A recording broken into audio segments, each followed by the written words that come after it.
샬롬. 오늘도 하나님 말씀 앞에 나오신 여러분 환영합니다. 우리 함께 기도하겠습니다. 하나님, 오늘도 우리에게 귀한 하나님의 말씀을 들을 수 있는 이 영혼의 시간, 또 말씀의 깊이로 우리의 심령이 은혜를 누릴 수 있는 시간 허락해 주시니 감사합니다. 오늘 이 시간을 통해서 오늘 하루를 살아갈 수 있는 힘, 신자로서 하나님의 자녀로서 명예롭게 살아갈 수 있는 힘을 허락하여 주시옵소서. 이 모든 말씀 예수님의 이름으로 기도했습니다. 아멘. 오늘 함께 살펴볼 말씀은 예레미야서 51장 1절에서 10절입니다. 예레미야서 51장 1절에서 10절까지를 살펴보도록 하겠습니다. 우리는 계속해서 바벨론에 대한 심판 메시지를 살펴보고 있는데 다른 나라보다도 정말 많은 월등히 긴 메시지가 있는 것을 보게 됩니다. 그만큼 하나님의 도구였던 바벨론에 대한 하나님의 진노, 이 바벨론이 배반한 것에 대한 하나님의 분노가 얼마나 큰지를 우리는 알 수 있습니다. 하나님의 택함과 은혜를 받았다라는 것은 그만큼 하나님과의 친밀한 관계를 유지해야 된다라는 입장도 말을 해주는 것입니다. 그런 점에서 우리도 하나님께 택함을 받고 은혜를 받은 자로서 하나님과의 그 관계에 있어서 더 가까이 나아가고 그 은혜에 감사할 줄 아는 우리가 되어야 할 것입니다. 본문 1, 2절로 시작하겠습니다.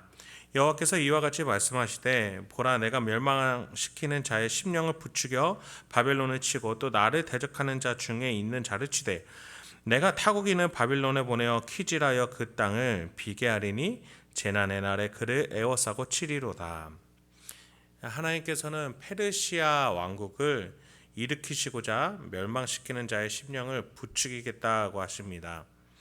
바빌론의 입장에서는 페르시아와의 전쟁은 키질 당하는 입장입니다. 알곡과 쭉정이를 걸러지는 그런 입장으로서 키질 당하여져서 결국에는 바람에 휘날릴 때에 쭉정이들은 다 사라지고 알곡만 남아야 되는데, 오늘 본문을 보니 하나님 앞에서 그들은 모두가 쭉정이고 남은 알곡은 없을 것이다 라고 표현되어 있습니다. 그래서 그의 땅을 비게 하리니, 하나님 보실 때에 바벨론에서 남아날 수 있는 알곡은 하나도 없었다는 겁니다. 모두가 다 배반했고 하나님 앞에서 겸손하지 못했고 우상 숭배하여서 결국에는 심판받은 자로서의 땅으로 모든 것이 비게 될 것이다 라고 말씀하시는 것이죠.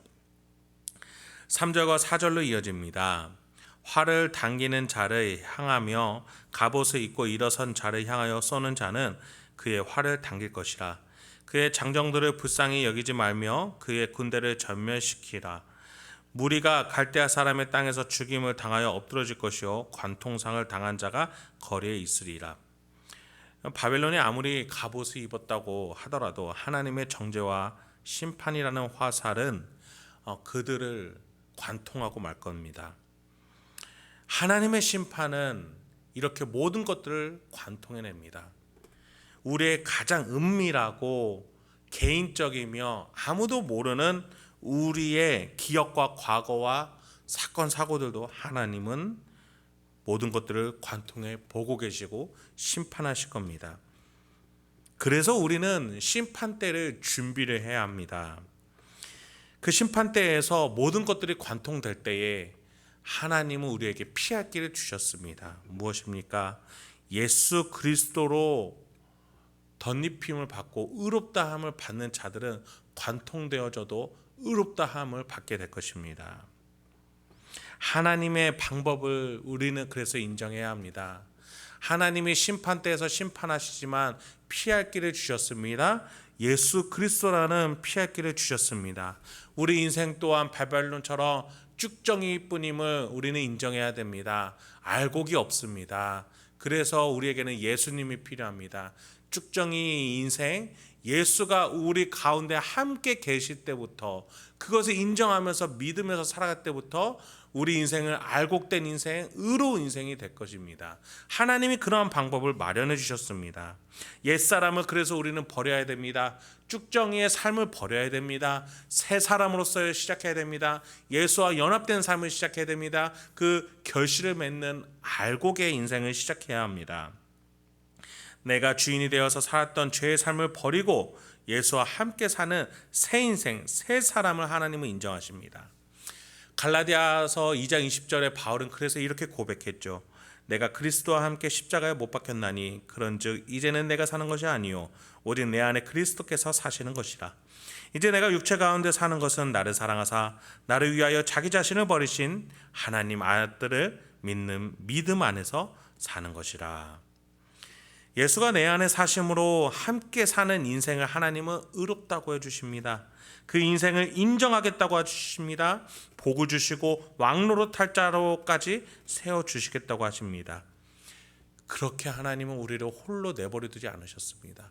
쭉정이로 날아가게 내버려 두지 않으셨습니다.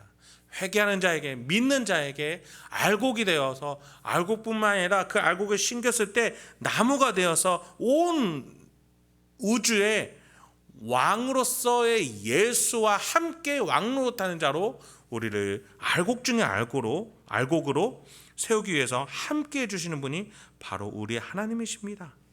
고아로 내버려 두지 않으시고 우리가 아무리 죄가 많은 이여도 계속 품어내겠다고 호세의 아내를 통해서도 말씀하셨습니다. 그리고 오늘 본문 예레미야서를 통해서 5절과 6절에서 이렇게 함께 하겠다라고 약속하셨습니다. 이스라엘과 유다가 이스라엘의 거룩한 신 이를 거역함으로 죄가가 땅에 가득하나 그의 하나님 만군의 여호와에게 버림을 받은 호라비는 아니니라. 바벨론 가운데서 도망하여 나와서 각기 생명을 구원하고 그의 죄악으로 말미암아 끊어짐을 보지 말지어다. 이는 여호와의 보복의 때니 그에게 보복하시리라. 하나님 우리를 절대 버리지 않고 포기하지 않으시는 분이심을 믿습니다. 죄가 많고 하나님을 거역했던 그 과거와 옛사람을 다 용서하시고 십자가와 예수를 우리 가운데 보내주셨습니다. 예수가 우리의 대표가 되어주셔서 우리의 모든 죄가들을 십자가로 가지고 가셨습니다. 그렇게 예수는 죽었지만 성령의 능력으로 새 사람이 되어 부활하셨고 그 십자가에서 함께 죽었던 우리도 새 사람으로 새 인생으로 부활하여 예수와 함께 앞으로 나아갈 수 있게끔 해주셨고 또 해주실 줄 믿습니다. 그렇게 우리는 심판대로 그 믿음을 가지고 당당하게 나갈 수 있는 것입니다. 그래서 하나님께서는 바벨론으로부터 나오라, 심판대에서 예수께로 피하라 라고 말씀해 주시는 거죠. 하나님의 피난처로 피하라는 겁니다. 바벨론, 자기 자신만을 믿는 교만의 그 문화와 사회와 정서를 믿지 말고 하나님을 믿고 사는 인생, 그곳으로 피하라고 오늘도 주님은 우리에게 말씀하십니다. 그렇지 않은 자들은 그의 죄악으로 말미암아 끊어지리라 라고 얘기하셨습니다. 포로로 온 유다 백성들은 그 경험이 있죠. 하나님의 말씀을 듣지 않고 예루살렘에 머물렀던 자들은 바벨론으로 인하여 끊어지게 되었습니다. 또 바벨론으로 피하라고 했던 하나님 말씀 듣지 않고 애굽으로 갔던 자들도 애굽과 함께 멸망을 당했습니다. 그리고 이제는 다시 한번 말씀하십니다. 바벨론에서 이제 피할 때다. 예루살렘도 아니고 애굽도 아니고 바벨론도 아니었습니다. 하나님이 말씀하시는 그 피난처소로 가야 되는 것입니다. 그것을 믿고 나가야 되는 것입니다. 우리 안에 예수 그리스도로 피난처를 삼아 주셨습니다. 우리는 돈과 경제와 사람과 힘을 믿어서는 안 되겠습니다. 예수 그리스도의 그 십자가로 피하여 그분을 붙잡고 우리가 나아가야 될 줄 믿습니다. 그곳이 바로 길과 진리와 생명이 되기 때문입니다. 7절부터 9절까지 이어집니다. 바벨론은 여호와의 손에 잡혀 있어 온 세계가 취하게 하는 금잔이라. 문 민족이 그 포도주를 마심으로 미쳤도다. 바벨론이 갑자기 넘어져 파멸되니 이로 말미암아 올라 그 상처를 위하여 유향을 구하라. 혹 나으리로다.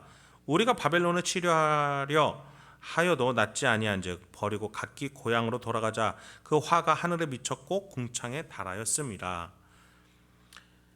하나님은 금처럼 보이는 이 바벨론을 의지하지 말고 피할 것을 말씀하시는 겁니다. 바벨론이야말로 높게 하나님께서 세우신 나라였습니다. 금으로 표현된 만큼 영원히 변하지 않는 나라로 표현이 됐습니다. 게다가 금잔, 술이 가득한 잔이었습니다. 그 나라의 영향력은 주변 모든 나라를 취하게끔, 바벨론으로 취하게끔 할 수 있는 영향력이 강한 나라였습니다. 그러나 8절에서 보면 하나님은 금 같을지라도, 그렇게 영향력이 강할지라도 갑자기 넘어뜨리겠다라고 하십니다.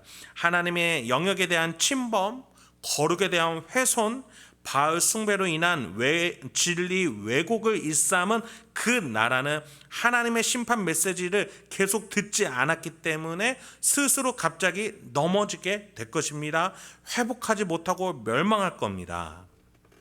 그래서 유다 민족에게 말합니다. 바벨론 또한 너희가 피난처이지만 나중에 그것을 믿지 말고, 의지하지 말고 피해야 할 때가 반드시 온다. 하나님만을 바라보고 있어야 된다. 포로기로 너희가 바벨론에 있을지라도 하나님만 바라보고 있어야 된다. 그 말씀하시는 것이죠. 그렇습니다. 역사적으로도 바벨론은 2번 있었는데, 첫 번째 바벨론은 망했지만 다시금 일어난 신바벨론이 있었는데, 지금 우리가 살펴보고 있는 이 바벨론이 신바벨론입니다. 느부갓네살의 바벨론이었죠. 갑자기 일어나서 부국강병해지고 이 고대 근동 아시아의 맹주로서 서게 되었습니다. 그런데 이 나라는 100년을 가지를 못합니다. 이 100년 만에 망해버린 이 나라, 그렇게 총강대국이었던 이 나라가 갑자기 이렇게 무너진다는 것은 우리의 인간의 이성으로는 이해할 수 없습니다. 하나님의 역사였고 다스림이었기 때문입니다.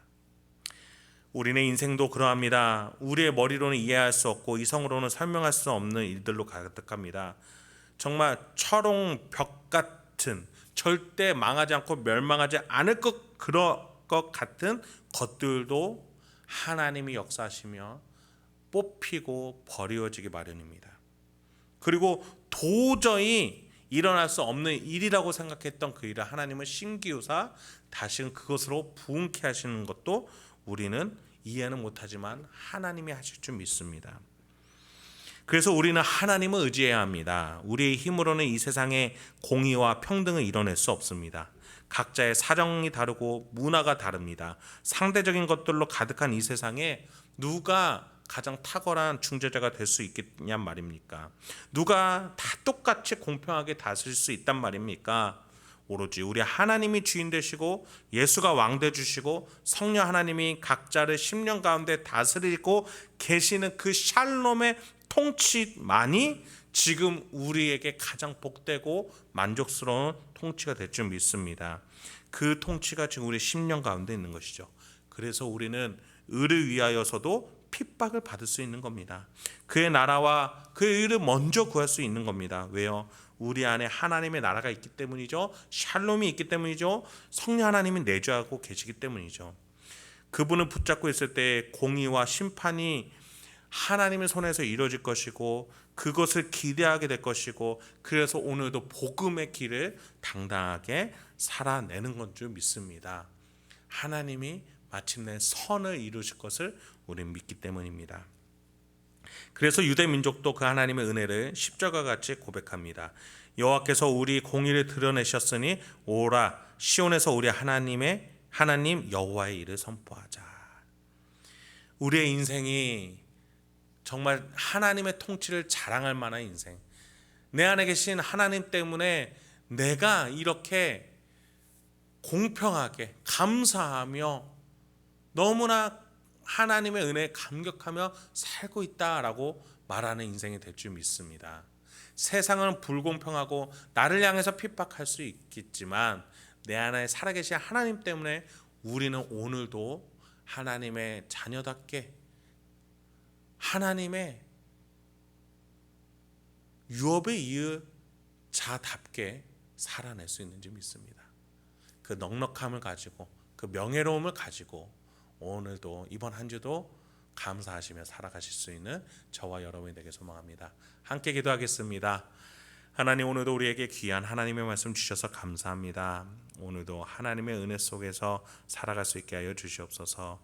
주님의 심판대를 우리도 준비해야 될 줄 압니다. 그러나 우리 안에 예수가 흘리신 보혈이 흐르고 있고 성령 하나님이 내주하고 계시고 우리 인생 전체 속에 하나님의 구속의 섭리가 흐르고 있는 줄 믿습니다. 그래서 우리는 당당하게 오늘도 살아내고 또 당당하게 심판대로 향하여 나아갈 수 있는 줄 믿습니다. 우리가 신자의 명예로움을 가지고 이번 한 주도 그렇게 넉넉하게 살아갈 수 있도록 우리 성도님들과 저를 붙잡아 주시옵소서. 예수님의 이름으로 기도했습니다. 아멘.